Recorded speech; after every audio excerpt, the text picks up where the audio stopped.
الملاكمة الجزائرية إيمان خليف تهزم الصينية يانغولو وتهدي الجزائر ذهبية جديدة أولمبياد باريس 2024. تفاصيل مهمة تعرض لأول مرة.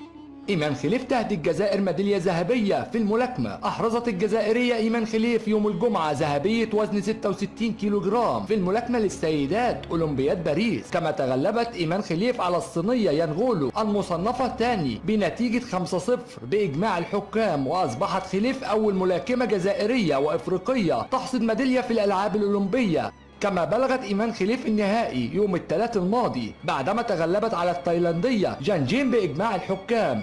وكمان إيمان خليف في الجولة الثالثة حاولت إيمان تفادي لكمات منافستها، ورغم ذلك انهالت عليها بالضربات وتلقت بعضها، ورغم هجوم اللاعبة الصينية إلا أن الفوز كان من نصيب إيمان خليف التي خرجت منتصرة من معركتها.